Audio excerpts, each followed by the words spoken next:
মনোযোগ দিয়ে।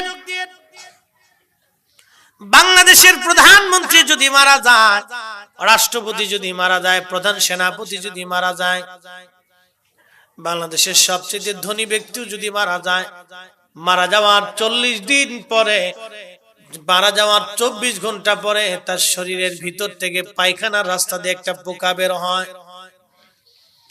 অসংখ্য পোকাগুলি সমস্ত শরীর দিয়ে ছড়িয়ে পড়ে, দেখা যায় না এই পোকাগুলি সমস্ত শরীর দিয়ে পায়খানা রাস্তা দিয়ে বের হয়ে আসে। ওই পোকাগুলি যখন সমস্ত শরীরে ছড়ায় যায়, তখন সমস্ত শরীর থেকে দুর্গন্ধ আসতে থাকে। যে মানুষ সাবান ছাড়া গোসল করে নাই, যাদের খাবার টেস্ট করা ছাড়া খাবার দেওয়া হয় নাই, যাদের দৈনন্দিন সমস্ত কিছু ছিল পরিষ্কার, মরার মাত্র 24 ঘন্টা পরে শরীরের ভিতর থেকে পোকা বের হয়ে আসলো, সমস্ত শরীর ছড়িয়ে গেল, দুর্গন্ধ ছড়াইতে লাগলো। পৃথিবীর কেউ তাকে দুনিয়ার মধ্যে রাখবে না, সবাই কবরে দিয়ে দিবে। তাড়াতাড়ি কবরে পাঠাও, তাড়াতাড়ি কবরে পাঠাও, তাড়াতাড়ি কবরে পাঠাও। করোনা এসেছে, মানুষ চিনা গেছে।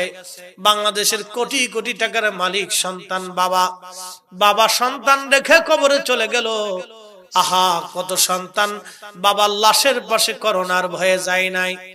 আরে দুনিয়ায় সামান্য করোনার ভয়ে যদি একটা সন্তান বাবার লাশের পাশে জানাজায় না যায়, তাহলে বুঝেন মেহশরের আদালতে সন্তান দিয়ে আপনার কি হবে। যদি তাই হয়, এই সন্তানের জন্য আর হারাম খাবার কোনোদিন খাবেন না। এই নিয়ত করে যদি যেতে পারেন, খোদার কসম করে বলি, জীবন সার্থক হবে বন্ধু। মাহফিল সার্থক। বুঝে কবরে যাওয়া লাগবে, বুঝে কবরে যাওয়া লাগবে। আল্লাহ বলেন লিয়াবলুয়াকুম, পরীক্ষা করব তোমাকে, আইয়ুকুম আহসানু আমালা, কে ভালো আমল করো আমি আল্লাহ সেটা দেখব। সেটা দেখার জন্য তোমাকে পৃথিবীর মধ্যে পাঠাইছি, পৃথিবীর মধ্যে তোমাকে পাঠাইছি। জিন্দেগি তোর যাইরে ফাঁকি দিয়া রে সোনার আদম, জিন্দেগি তোর যায় ফাঁকি দিয়া। ও আদম রে, পাক ধরিয়া গেছে দাড়ি, দন্ত আছে গোটা চারি, সমন জারি গিয়াছে করিয়ার সোনার আদম, জিন্দেগি তোর যায় ফাঁকি দিয়া,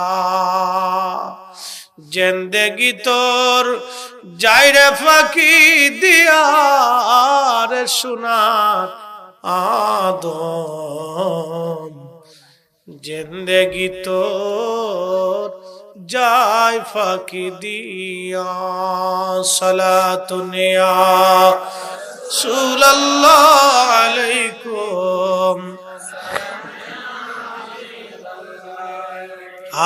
সালাতুন ইয়া রাসূলুল্লাহ, সালামুন ইয়া, খবর লয়া রসুল্লাহ, খবর ল মেরে মৌলা মেরে আকা, খবর লো সালাতুন ইয়া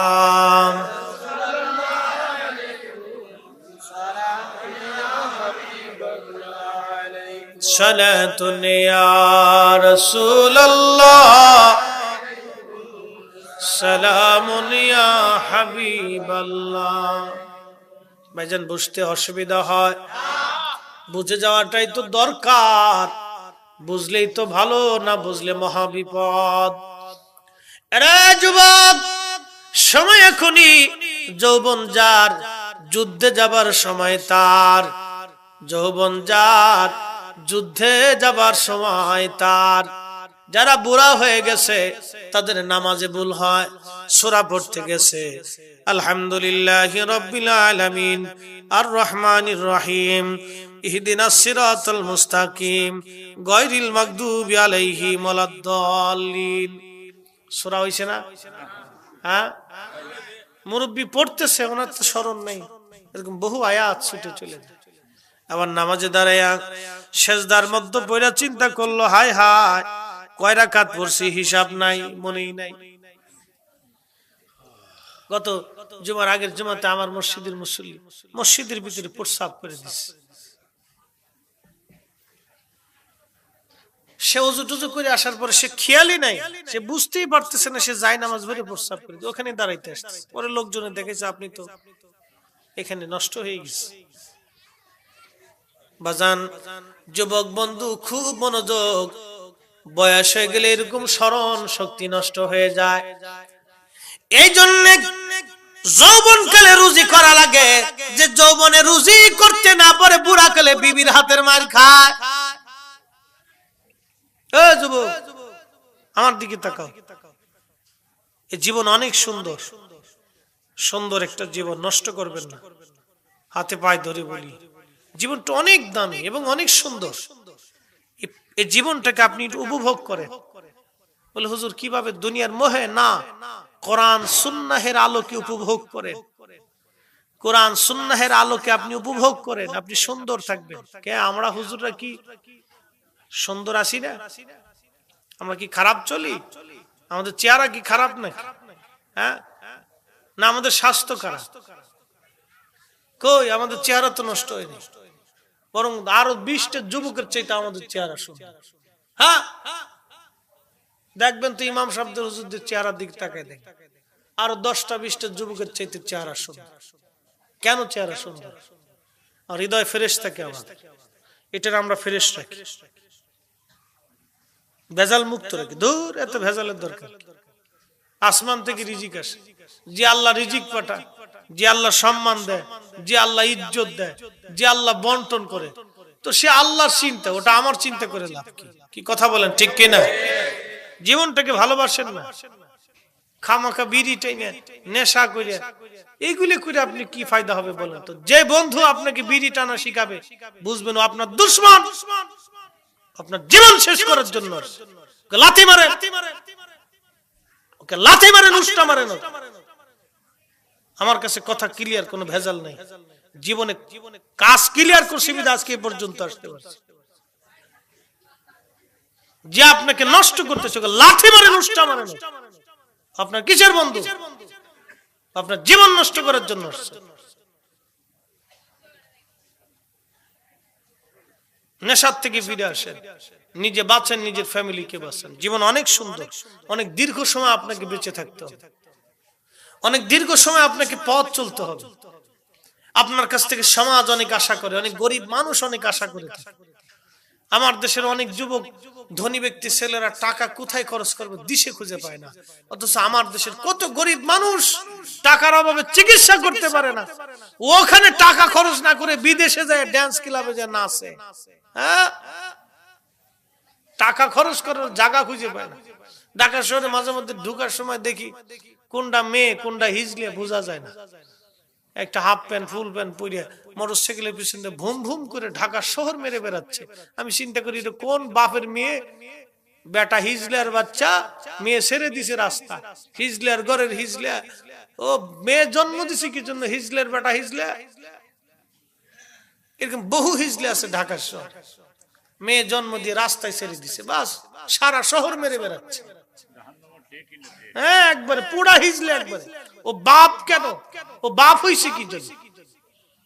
বেটা বাপ হইছে, চলে বেড়াচ্ছে। কি আর বলবেন এগুলো বলে লাভ কি? এরকম বহু ফ্যামিলি নষ্ট হয়ে যাচ্ছে, বহু ছেলে পেলে নষ্ট হয়ে যাচ্ছে। তাকে শিক্ষা দেন, জীবন জীবন ভালোবাসতে শিক্ষা দেন, ছোট কাল থেকে মানুষ বানাইতে হবে। এই জন্য আমাদের দেশের এই নজদিবাদ একটা আছে, বদ আকিদাধারী। আমাদের দেশে বাচ্চারা মুরব্বীদের কদম বসি করে, ওরা এটাকে শিরিক বলে ফতোয়া দিয়ে এটা বন্ধ করে দেওয়ার জন্য উঠে পড়ে লাগছে। যে সন্তান বাবার পায়ের মধ্যে চুমা দেয়, এই সন্তান জীবনে কোনোদিন বাবার চেহারার দিক থেকে চোখ রাঙিয়ে কথা বলার সাহস করবে না। কথা বলেন ঠিক না বেটে? আদর সন্তানকে শিখাইতে হবে। শিরিকের দোহাই দিয়ে এটা বন্ধ করার জন্য উঠে পড়ে লাগছে। দেশে এক এক দলের একটা মানে এক এক সময় এক একটা ফিতনা পৃথিবীতে আসে, আদব লেহাজ নষ্ট করে দিচ্ছে। উগ্রতা শিক্ষা দিয়ে দিচ্ছে। সন্তানদেরকে ছোট কাল থেকে আদব শিক্ষা দিতে হবে। যদি এখানে ব্যর্থ হন আপনি, তাহলে আপনাকে বৃদ্ধকালে বৃদ্ধাশ্রমে যেতেই হবে। সন্তানকে আদব শিক্ষা দিতে হবে, কোরআন শিখাইতে হবে, ওকে পিটিয়ে শিখাইতে হবে। আল্লাহ রাসূল বলেছে, আমার উম্মত, তুমি একটা লাঠি রাখবে।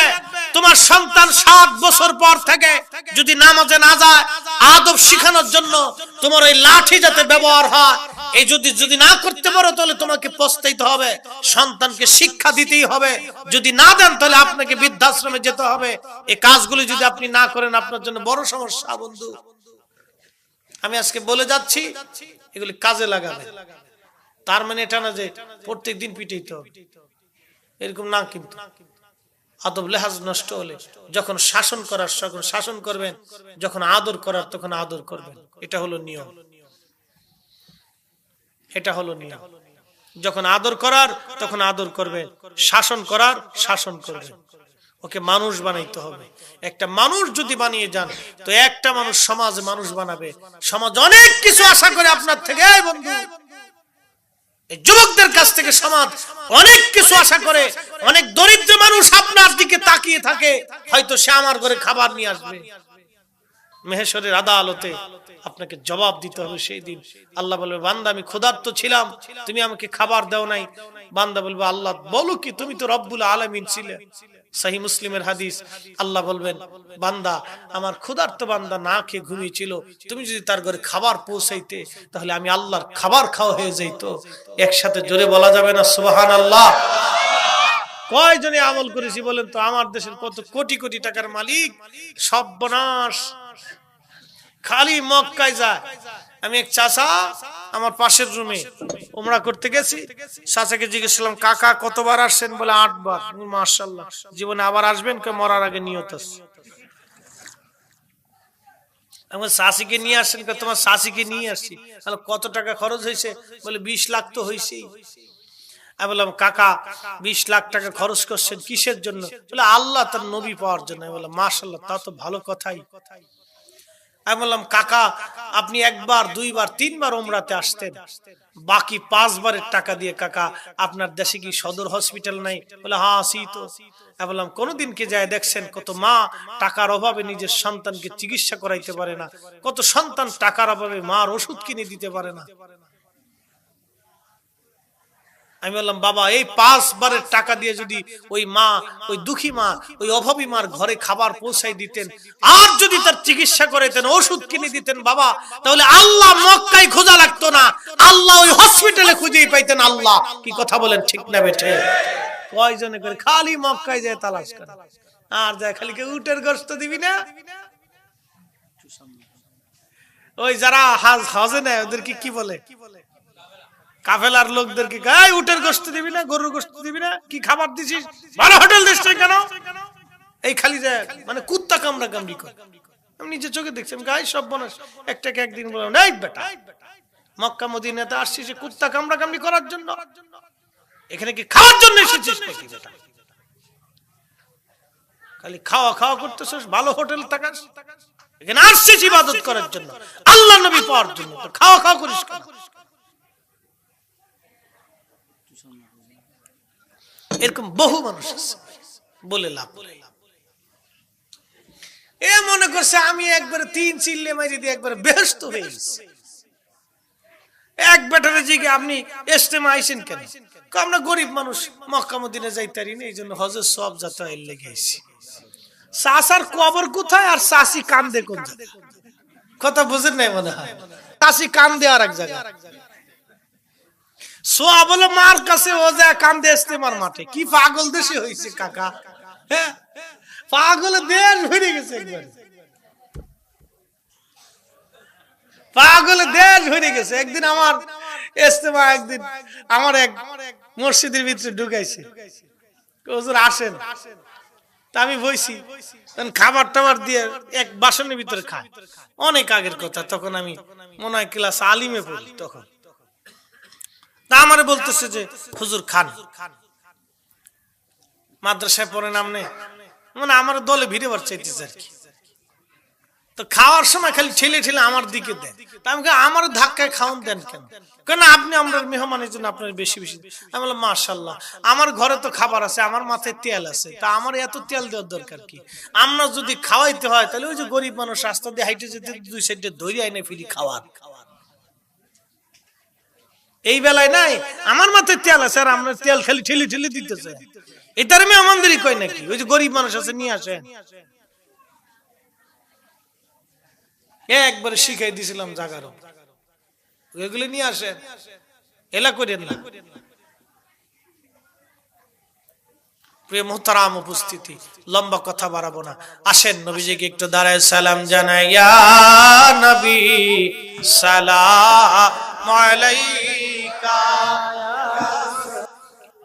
মুরব্বীরা তো নিবেন ইনশাআল্লাহ, তারা তো এতদিন নিয়েই আসতেছেন। আমি আমার তরুণ ভাইদেরকে বলবো, আপনারা জীবনটাকে ভালোবাসেন, সময়টাকে নষ্ট করেন না প্লিজ। আপনাদের এই সময়টা অনেক বড় দামি। প্রিয় নবীর প্রত্যেকটা সুন্নতের ভিতরে আল্লাহ বরকত লুকানো রাখছে। সুবহানাল্লাহ বলা যাবে না ভাই? এই যে আমরা অনেক সময় নিজের স্বাস্থ্যের কথা খুব চিন্তা করি, অসুস্থতা হই, বিভিন্ন রোগে আক্রান্ত হই। আপনার রোগ হবে কেন? আপনি নবীর সুন্নত মানেন তো আপনার রোগ হয় না। আপনি খাওয়ার বেলায় সুন্নত মানেন, খাবারের বেলায় সুন্নত মানেন, খাদ্য খাওয়া, ঘুমোতে যাওয়া। আল্লাহর নবী এশার নামাজের পরে ঘুমাইতে যেতে বলছেন। প্রিয় নবী বলছেন, যারা এশার নামাজের জমাতের সাথে পড়ে নামাজ পড়ে ঘুমায় এবং ফজরের নামাজ যারা জমাতের সাথে পড়ে, আল্লাহ পাক সারা রাত্র ইবাদত করার নেকি তার আমলনামায় দিয়ে দেয়। কি দামি চিন্তা করেন তো, আমরা এটা তো করি না। তারপরে আরো আছে ফজরও পড়ি না। এই যে সারা রাত্র আপনি ফেসবুক টিপেন রাত 12টা 1টা পর্যন্ত, কি ফায়দা হবে বলেন তো? ফেসবুক টিপলে 3টা ক্ষতি হয়। 1 নম্বর ক্ষতি চোখের ক্ষতি হবে, 2 নম্বর স্বাস্থ্যের ক্ষতি, 3 নম্বর যৌবনের ক্ষতি। এ যুবকরা আমার দিকে তাকান, জীবনটা তো অনেক সুন্দর। আপনার অল্প বয়সে আপনি যৌবন হারাবেন। যারা অধিক পরিমাণে সারা রাত জেগে ফেসবুক টিপেন, আপনারা অল্প বয়সে আপনাদের যৌবন হারিয়ে ফেলবেন। একটা কথাও মিথ্যা না, টেস্ট করে দেখবেন। বহু ইয়াং জেনারেশন আছেন যারা সমস্ত বিশেষজ্ঞ ডাক্তার আছে, ডাক্তারের কাছে যা বলবেন যে স্যার কোন রোগী বেশি আসে আপনার কাছে, তো জিজ্ঞেস করে বলে দিবে বেহুদা সারা রাত জাগছে, সময় নষ্ট করছে, এগুলি আসে। ডাক্তার পরামর্শ দিবে টাইম মতো ঘুমাতে যাবে। আপনি জীবনটাকে এইভাবে নষ্ট করবেন কেন? বোকার মতো, বলদ কোথাকার। চোখ নষ্ট হবে, স্বাস্থ্য নষ্ট হবে, যৌবন নষ্ট হবে, কোনো ফায়দা নেই, কোনো ফায়দা নেই। আপনার জীবনটাকে আপনি ভালোবাসেন। সময় যার চলে যায়, এই সময় আর কোনদিন আপনি খুঁজে পাবেন না বন্ধু। Time and tide wait for none. সময় এবং স্রোত কারো জন্য অপেক্ষা করে না। মাত্র 10 মিনিট খুবই মনোযোগ দিবেন। সাহাবীদের জীবন পার হয়েছে, সাহাবীদের জীবন পার হয়েছে নবীর প্রেম, নবীর কদম মুবারকে নিজের জীবনগুলি কুরবানি করে। নবীর একজন সাহাবী ছিলেন, তার নাম হযরত যুলবাজাদাইন, আব্দুল্লাহ যুলবাজাদাইন রাদিয়াল্লাহু আনহু। মদিনার সবচেয়ে বড় ধনী ব্যক্তি ছিলেন আব্দুল্লাহ রাদিয়াল্লাহু আনহু। যুবক, কোটি কোটি টাকার মালিক ছিল তার বাবা। হযরত আব্দুল্লাহ যুলবাজাদাইন বাবা মারা গেলেন। প্রিয় নবী মদিনাতে কালেমার দাওয়াত দিলেন। আব্দুল্লাহ যুলবাজাদাইন কালেমার দাওয়াত কবুল করে নিলেন। কবুল করে নেওয়ার পরে যখন বাড়ি গেলেন, আব্দুল্লাহর চাচা ডেকে বলতেছে, আব্দুল্লাহ কোথায় গিয়েছিলি? বলে, আমি নবীর কদমে যে কালেমা পড়ে মুসলমান হয়েছি। চাচা বলেন, আব্দুল্লাহ রে, কালেমা পড়ছো ঠিক আছে, তুমি আমাদের দল থেকে আলাদা হয়ে গেছো। ওরে আব্দুল্লাহ, বিনিময়ে দুনিয়ার কোন সম্পদ তুমি পাবে না। আব্দুল্লাহ ডেকে বললেন, চাচা যান, কি থেকে জুদা করতে চান? বলে, আব্দুল্লাহ হয় কালেমা ছাড়বি, না হয় আমাদের বংশে আসবি, ইহুদি ধর্ম ধরবি, না হয় কালেমা ছাড়বি। আব্দুল্লাহ বললেন, চাচা যান, দুনিয়ার সব কিছু দিয়ে দিতে পারি, কিন্তু নবীর কদম আমি ছাড়ব না। একবার জোরে জোরে বলা যাবে কি সুবহানাল্লাহ? বলে, আব্দুল্লাহ তাহলে শোন, তোকে আমাদের সমস্ত সম্পদ থেকে জুদা করে দিলাম। বলে, মেনে নিলাম। বলে, আব্দুল্লাহ তোমার গায়ের যে দামি জুব্বাটা আছে, এটা আমাদের পয়সার কেনা, জুব্বাটা খুলে দাও। দিয়ে দিল জুব্বা খুলে। বলে, আব্দুল্লাহ রে, তোর পরনে যে পাজামা আছে, এটাও আমাদের টাকার কেনা, এই পাজামাটা খুলে দে। আব্দুল্লাহ ডেকে বলে, চাচা যান, সম্পদ নিয়েছেন, মাথা ব্যথা নাই, দুঃখ নাই, জুব্বা নিয়েছেন, তাতেও কোনো আফসোস নাই, পায়জামাটা ভিক্ষা দেন, এটা আমি সতর ডেকেছি, লজ্জায় স্থান ডেকে রেখেছি। আব্দুল্লাহ চাচা বললেন, আব্দুল্লাহ রে, যদি পায়জামা না দিস, জোর করে টেনে ছিঁড়ে নিয়ে যাব, একটা সুতো পর্যন্ত আমাদের পক্ষ থেকে তোকে দেওয়া হবে না। চিন্তা করেন তো, কালেমার জন্য নিজের পায়জামাটাও খুলে দিস। উলঙ্গ হয়ে দৌড়ে আসতেছে বাড়ির দিকে, মা মা মা মা বলে চিৎকার করতেছিল। ঘরের ভিতর থেকে মা দেখতেছে যুবক ছেলে আব্দুল্লাহ উলঙ্গ, মায়ের গায়ের মধ্যে চাদর ছিল, চাদরখানা নিক্ষেপ করে দিয়ে বললেন, বাবা আব্দুল্লাহ, চাদর পরিহিত, চাদরখানা দিয়ে সতর তুমি ঢাকো। কে আব্দুল্লাহ তোকে এত বড় সাহস দিয়েছে আমার ছেলের পরনের কাপড় খুলে নিয়ে নিল? এ মদিনার সবচেয়ে বড় ধনী ব্যক্তির সন্তান, তোর গায়ে কাপড় নাই, কারণ কি আব্দুল্লাহ বলবিনি? আব্দুল্লাহ বলে, মা, নবীর দরবারে যে কালেমা পড়ার কারণে আমার চাচা সব কিছু থেকে জুদা করে দিয়ে আমার পরনের কাপড় পর্যন্ত কেড়ে নিয়েছে। মা সেদিন ডেকে বলেছিল, আব্দুল্লাহ, যদি কালেমা ছাড়তে পারিস তাহলে মার দরজায় আবার আসিস, যদি কালেমা না ছাড়িস তাহলে মার দরজায় কোনোদিন আর আসবি না। চাদরখানা তোকে মা হিসেবে ভিক্ষা দিয়ে দিলাম, নিয়ে যাও। আব্দুল্লাহ ডেকে বলল, মা, পৃথিবীর সব কিছু ছেড়ে দিতে পারি মা, তোমাকেও ছেড়ে দিতে পারি, কিন্তু নবীর কদম আমি আব্দুল্লাহ ছাড়ব না।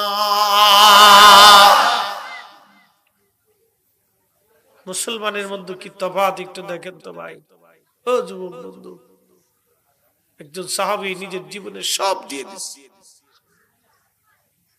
কঠিন মুহূর্ত, মদিনার সবচেয়ে বড় ধনী ব্যক্তি ছিলেন, লক্ষ টাকার দামি পোশাক সে পরতেন, এমন কোন উন্নত মানের খাবার নাই সে না খেয়েছে। এক মুহূর্তের ভিতরে শুধু রাসূলের কালেমা, নবীর কদমে যাওয়ার জন্য জীবনে সব কিছু থেকে জুদা হয়ে গেছে। এরপরেও এই খোদাটাকে বরণ করেছে, এই অভাবটাকে বরণ করেছে। হযরত আব্দুল্লাহ জুলবাজাদাইন চাদরের টুকরা খানা, চাদরখানাকে মাঝখান থেকে ছিললেন, এক অংশ দিয়ে সতর তিনি ডাকলেন, আর এক অংশ গায়ে লাগাইতেন। এইভাবে মসজিদে নববীর মধ্যে তিনি জিকির করতেন জোরে জোরে। আহলে সুফফা সাহাবীদের ঘুম ভেঙে যেত, কষ্ট হতো। নালিশ দিলেন, হুজুর, আব্দুল্লাহ জিকিরের আওয়াজে আমাদের কষ্ট হয়। প্রিয় নবী বললেন, সাহাবীরা রে, ওকে কষ্ট দিও না, মদিনার সবচেয়ে ধনী ব্যক্তির ছেলে, কালেমা পড়ার কারণে আজকে দরিদ্র হয়ে মসজিদে বসে থাকে, ওর কিছুই নাই, সবকিছু থেকে জুদা হয়ে একমাত্র নবীর কদমে সে ধন্না দিয়েছে, মন খারাপ করিও না। আমার আব্দুল্লাহর অনেক বড় কষ্টের ইসলাম, তাকে খোদার জিকির করার জন্য একটু সুযোগ দিয়ে দাও। একবার জোরে জোরে বলা যাবে কি সুবহানাল্লাহ? বিনিময়ে আমরা কি করছি বলেন তো? হ্যাঁ, এখন আমরা নামাজই আসি না, নবীর সুন্নতের একটা টুপি মাথায় দিতে চাই না। মেহেশরের আদালতে আল্লাহ রাসূলের সামনে কি মুখ নিয়ে দাঁড়াবেন বলেন তো? দাঁড়াতে তো হবেই আল্লাহর সামনে, আল্লাহর নবীর সামনে তো দাঁড়াতেই হবে। ভাবতেছেন নবীর কদম ছাড়া বেহেশত যাবেন। আবু বকর সিদ্দিক রাদিয়াল্লাহু আনহু পৃথিবীর কোন সাহাবী পর্যন্ত নবীর কদমের মাধ্যম ছাড়া জান্নাতে যাবে। আপনি আমি তো বহু দূরের কথা, অনেক পরের কথা। সাহাবীরা পর্যন্ত নবীর কদম দিয়ে জান্নাতে যেতে হবে। কি ভাবতেছেন আপনি? সালমান ফারসি রাদিয়াল্লাহু আনহু জীবনের শেষ সময় কাঁদতেছেন, ইন্তেকাল হয়ে যাবে। 250 বছর হায়াত পাইছিলেন। সাহাবে کرام বলেন, হুজুর কাঁদেন কেন? বলে, আমার কত সম্পদ জমা হয়ে গেল। বলে, কি আছে আপনার? বলে, একটা জুব্বা আছে, একটা আবা আছে, একটা পাগড়ি আছে, একটা লাঠি আছে, আর একটা কাঠের পেয়ালা আছে, আর একটা কাঠের বাসন আছে। আমার কত সম্পদ। এই সম্পদ গুলি নিয়ে কবরে মেহশরে আমি আমার মাসুক নবীর সামনে কেমনে দাঁড়াবো? সালমান ফারসি বসে বসে কাঁদতেছিল, এত সম্পদ আমি কেমনে দাঁড়াবো নবীর সামনে? সাহাবী কাঁদতেছে। বলে, সাহাবীরা, আমার ইন্তেকালের পরে সব তোমরা আল্লাহর রাস্তায় দান করে দিও। আমি কিচ্ছু নিয়ে আল্লাহর সামনে দাঁড়াইতে চাই না, শূন্য হাতে দাঁড়াইতে চাই। বলতে পারবো, ইয়া রাসূলুল্লাহ, আমি কিচ্ছু রেখে আসিনি, সব আল্লাহর রাস্তায় দান করে আসছি। সালমান ফারসি 250 বছর হায়াত পেয়েছিলেন, 250 বছর পৃথিবীতে বাঁচছিলেন। জীবনের শেষ সময় যা ছিল সব আল্লাহর রাস্তায় দান করছে। একসাথে বলা যাবে সুবহানাল্লাহ? আমরা জানি সব আমাদের দেওয়া সম্ভব না, কিছু তো দিতে পারবো। সব দেওয়া আমাদের পক্ষে সম্ভব না, সেই জুহুদ আমাদের নাই। সে জাহিদ আমরা হতে পারি নাই, সেই জুহুদ আমাদের হৃদয়ে নাই। দুনিয়াকে লাথি মারা এটা আমাদের হৃদয়ে নাই, পারবো না আমরা। কিন্তু তারপরে কিছু হলেও তো চেষ্টা করতে পারি। ও বন্ধু, আজকে থেকে নিয়ত হবে হযরত জুল বাজাদাইনের মতো নবীকে ভালোবেসে যাব। জীবনের শেষ সময় পর্যন্ত নবীর সুন্নতের রঙে নিজের জীবনটাকে রঙিন করব। ইনশাআল্লাহ পারবো না? জোরে বলেন, পারবো। সুদ খাবো না, কি বলেন? বেশি বেশি খাবেন, আর মানুষের ক্ষতির চিন্তা করবেন। খালি কার মাথায় বাড়ি দেওয়া যায়, কার আইক্যালা বাঁশ দেওয়া যায়, খালি বাঁশ নিয়ে থাকবেন। বাঁশখালী থেকে বাঁশ নিয়ে আসবে, আর কি করবে? বাঁশখালী থেকে বাঁশ নিয়ে আসবে। খালি একজন আরেকজনে কেমনে বাঁশ দিবে, খালি এই চিন্তা আমাদের দেশ, খালি এই চিন্তা করে মানুষ। আব্দুল্লাহ জুল বাজাদাইন রাদিয়াল্লাহু আনহু 2 টুকরা কাপড় পরিহিত অবস্থায় সারা জীবন কাটাইছে। একসাথে বলা যাবে সুবহানাল্লাহ? আহা, কত বড় জুহুদ ছিল। ওইভাবেই সারা জীবন কাটাইছে। তাবুকের যুদ্ধে যাবে, নবীজির দরবারে বসে বসে কাঁদতেছে। বলে, আব্দুল্লাহ কাঁদো কেন? বলে, হুজুর, এই জিহাদের ময়দানে কতজন খেদমত দিয়েছে, আমি তো দিতে পারি নাই। ইয়া নবী আল্লাহ, জীবনের কোন খেদমত আমার নাই। আমার 2টা কাপড়ের টুকরা আছে, যদি দিয়ে দেই সতর ভেঙে যাবে, আমার সবকিছু শেষ হয়ে যাবে। হুজুর, দেওয়ার মতো কিছুই নাই, কিন্তু একটা জিনিস আছে, নিবেন? বলেন, আব্দুল্লাহ কি দিতে চাও? বলে, হুজুর, আমার একটা জীবন আছে, এছাড়া আর কিছুই নাই। আপনি দোয়া করে দেন তাবুকের যুদ্ধের ময়দানে যাতে আল্লাহ আমাকে শহীদ হিসেবে কবুল করে নেয়। এই জীবনটা যাতে আল্লাহর নবীর কদমে দ্বীনের পথে কুরবানি করতে পারি, এই জীবনটাই আপনি আমার পক্ষ থেকে নিয়ে যান।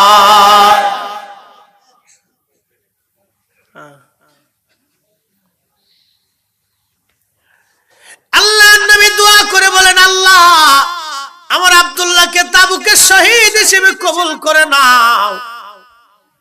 1 মাস পর্যন্ত নবী তাবুকে রইলেন, কোন যুদ্ধ হলো না। ফিরে চলে আসবেন, আব্দুল্লাহ জুল বাজাদাইনের জ্বর এসে গেল। সাহাবীরা এসে বলেন, হুজুর, আব্দুল্লাহর জ্বর আসছে। নবীজি বললেন, সাহাবীরা রে, আমার আব্দুল্লাহর সেবা করো, সময় ঘনায় গেছে। সাহাবীরা খবর নিচে, হুজুর, আব্দুল্লাহ মারা গেছে। নবীজি বলেন, দাফন কাফনের ব্যবস্থা করো। কবর খুঁড়ে আমার নবীজি কবরের পাশে দাঁড়ায়া সাহাবীদেরকে বলে, সাহাবীরা রে, তোমরা কেউ আমার আব্দুল্লাহর লাশ কবরে নামাইবা না, আমি নবী নিজে হাতে আমার আব্দুল্লাহকে কবরে নামাইতে চাই। ইবনে মাসউদ কবরে